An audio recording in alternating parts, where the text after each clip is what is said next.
Hi, everybody. Bret Saberhagen here. Welcome to my third Spreecast. I appreciate everybody showing up. I know we got some football coming on a little bit. I'll be watching it as well. But we're here to chat it up. Hopefully, you have some great questions. I'm sure you will.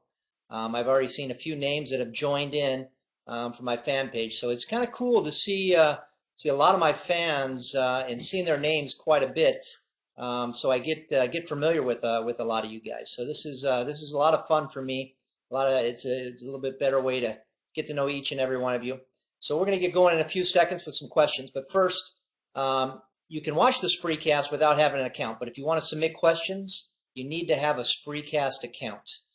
Submit your questions into the viewer request, not the chat box. The chat box is just for you guys to chat back and forth, but if you want to submit a question, you need to go into the viewer's request and submit your questions there.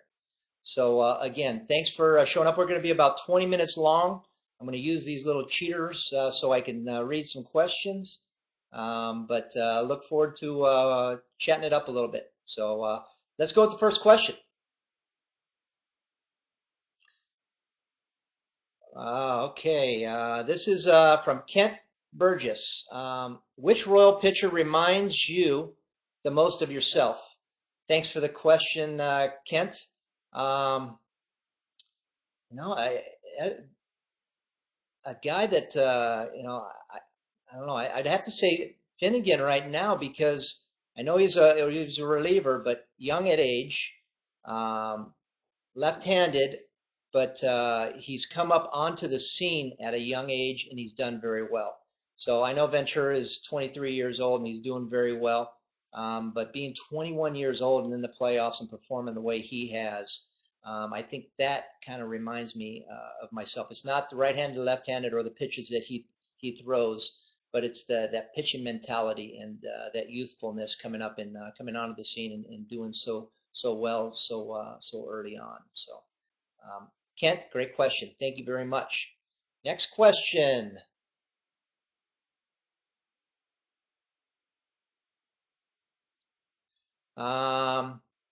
This question's from Chad Tillman. Chad, good to hear you. Good to see you. Well, I don't see you, but you see me. Thanks for showing up to Spreecast. I know you're on Facebook quite a bit. My question, actually, your question is: as a young pitcher with huge expectations, how did you calm yourself down heading into big ball games? What advice would you give to a rising player? That's a great question. I don't really think there's too much advice you can give. I think it's on the job learning. Um, and in the big games, it doesn't matter whether it's a regular season game, a postseason game. Uh, you always have those natural butterflies in your gut, and you're kind of first inning or so, as a starting pitcher, you've got those butterflies, and it's tough to really calm yourself because you're getting really wound up.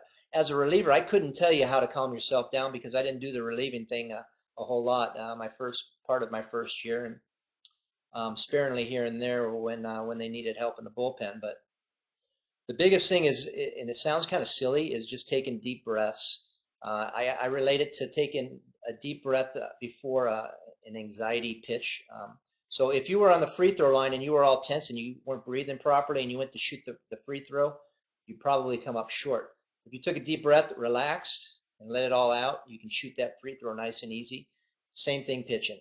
With each pitch that you throw, the deep breaths help you out in a tight situation. Same thing when you're swinging the bat. So to calm yourself, you just got to take deep breaths and really enjoy it. But great question. Thanks, Chad. Next question.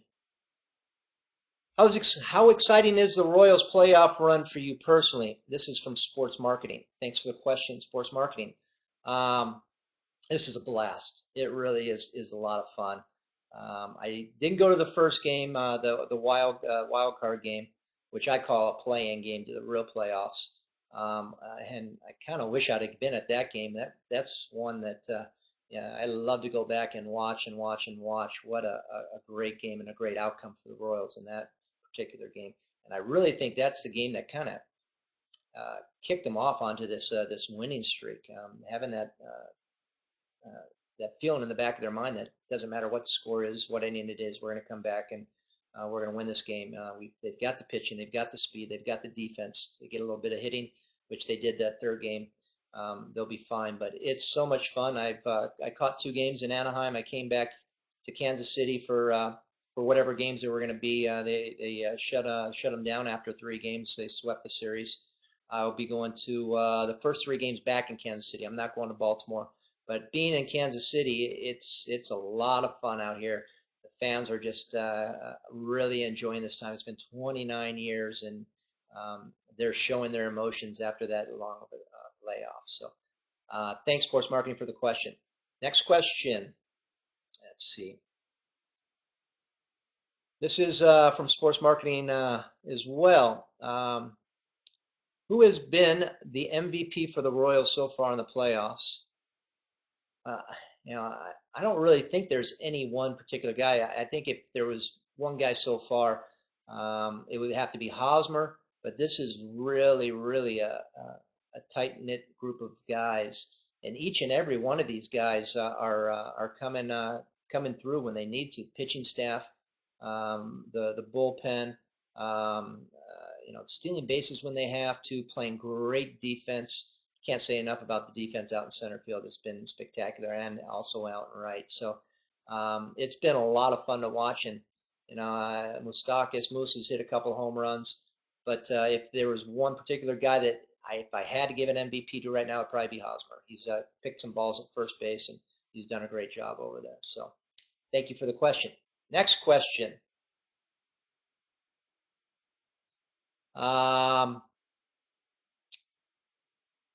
John Snow.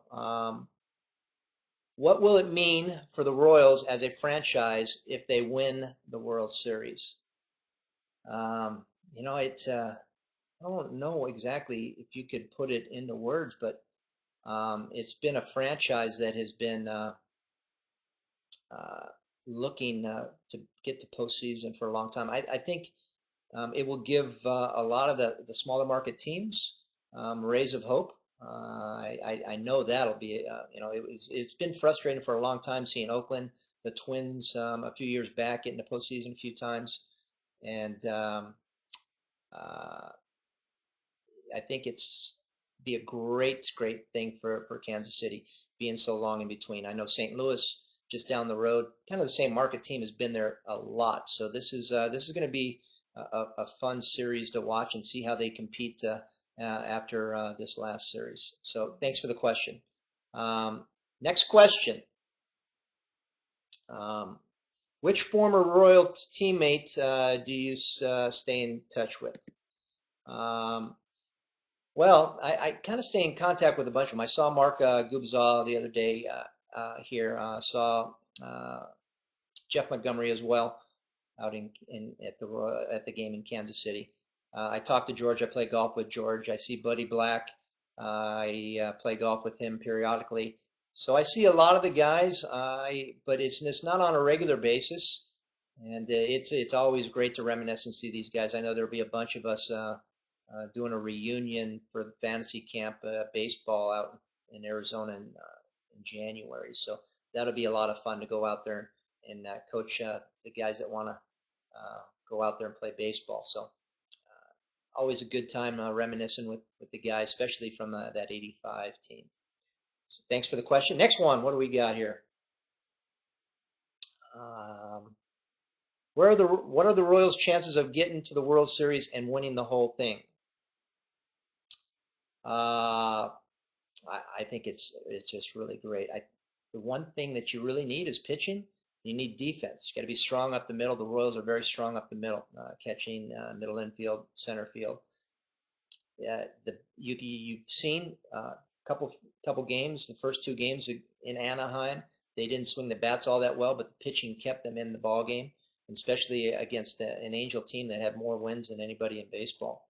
So, they weren't expected to win. They ended up sweeping them. So this is a team that is very, very running high right now, and with the confidence.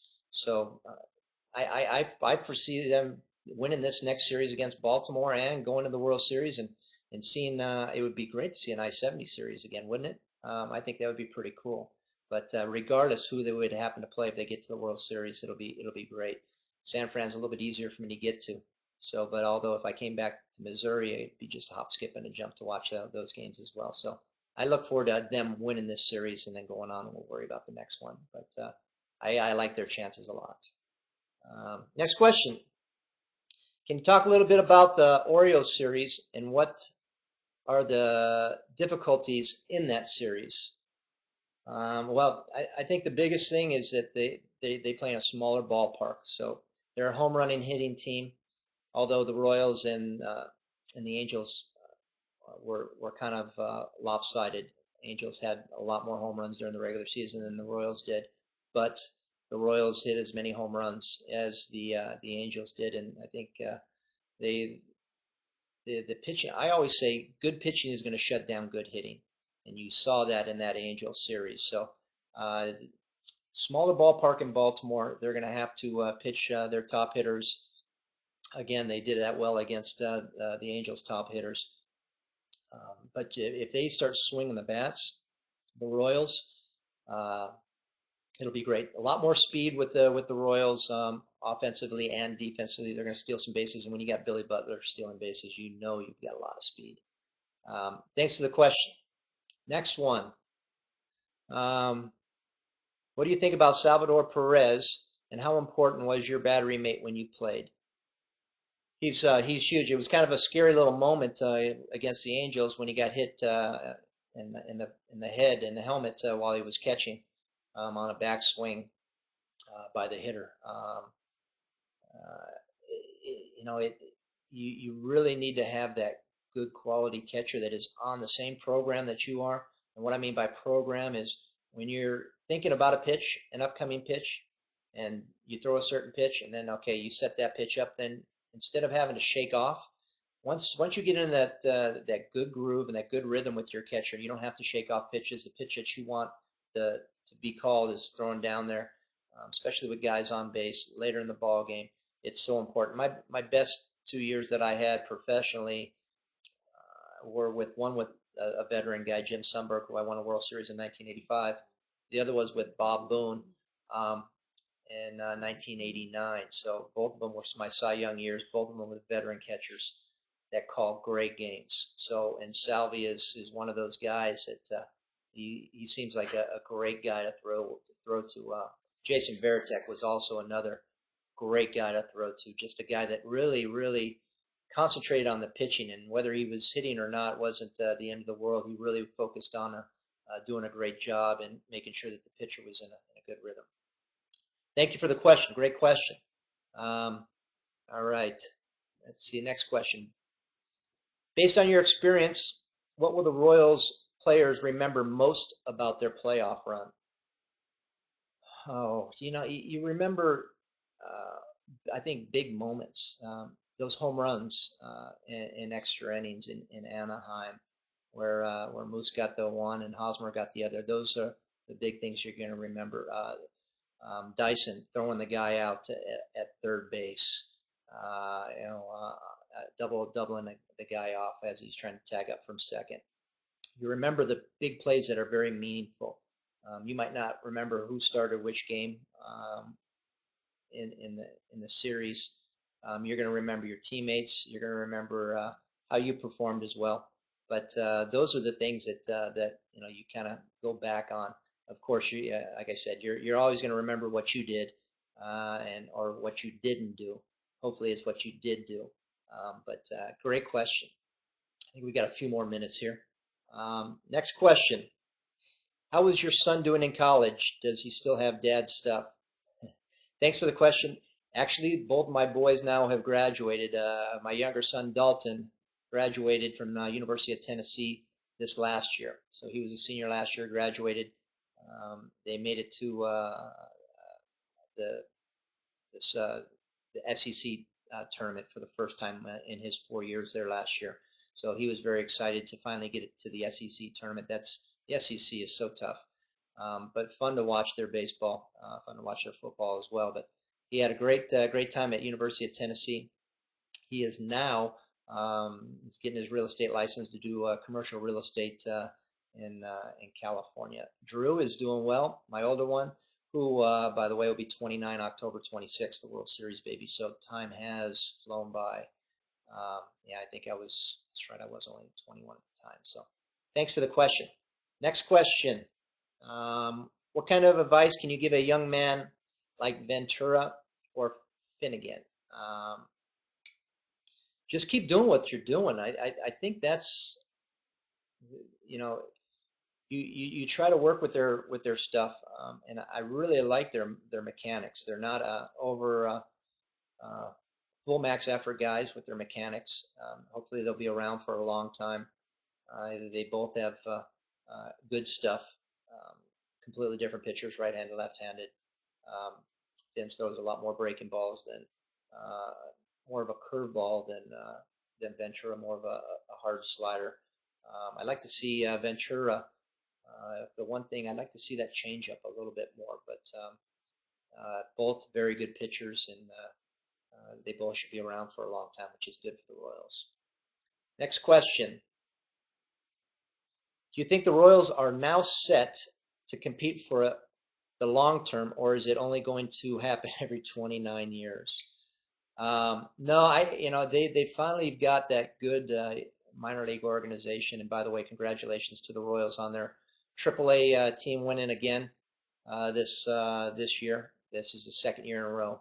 So the Pacific League plays the International League. The Royals have won the Pacific the last 2 years, and then played the International AAA team, and they've won that. So it's kind of like the World Series of AAA, and they've done that the last 2 years. So congratulations to the Royals the last 2 years.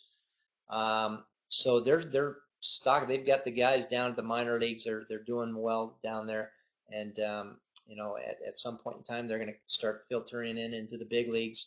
You're going to have that good mix of veteran guys and younger guys. So I hope, and unless something crazy happens, they should be in contention for a while now. So it's good news for the Royals fans. Thank you for the question. Next one.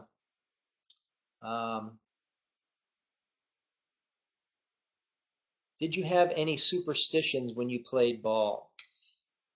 I had a few, but they weren't crazy. I changed my shirt, my undershirt. So I wore my jersey, and then I wore an undershirt underneath. And every inning that I would come in, I would change my undershirt. So I always brought 10, one to warm up with before the game, and then one for each inning. I did wear a coonskin cap for a while. George Brett had this coonskin cap that I adopted, took out of his locker, and I used to wear it before each and every start. I'm surprised none of the other clubhouse guys on the road ever took that and hid it from me. But I threw the same pitches in between innings. It was always 9 pitches that I threw in the same order. I think that was the big superstitions that I had. I think everybody needs to have some kind of program that they follow, that they can get into a good rhythm each and every time they go out there and pitch. Again, it's a lot easier for a starter than a reliever to get into that rhythm, because you never know as a reliever when you're going to be in there. So, but it's always ready. It's always good to be prepared. Next question. What's your plans when we host the Orioles? Staying home or going to Kansas City? Actually, I'm going to be seeing all 3 games in Kansas City. So Monday, 7 o'clock in Kansas City. Tuesday, 7 o'clock in Kansas City. And I believe Wednesday's a 3 o'clock game. So I'll be going to all the games. Should be some fun stuff going out on the field. I don't know if I'm allowed to say anything or not, but there's something going to be special on the field on Monday. There's supposed to be a little bit of rain, but pre-game stuff, there's supposed to be a little something special going on with a few of us out on the field prior to the game. So if you're there, hope to see you. Say hello. Make sure you come up and say hello. Thanks for the question, but I will be here. Well, I think we're going to wrap this up. So I really appreciate it again. This is the 3rd Spreecast that we've had, and I appreciate all the questions. I appreciate everybody showing up. Look forward to the next one. If you can find me at Bret Sabes on my Twitter. You can find me on my fan page, Bret Saberhagen, and keep up with the daily stuff that's going on. So thanks for showing up and being a part of the third Spreecast. You guys have a great evening. Thanks. Bye.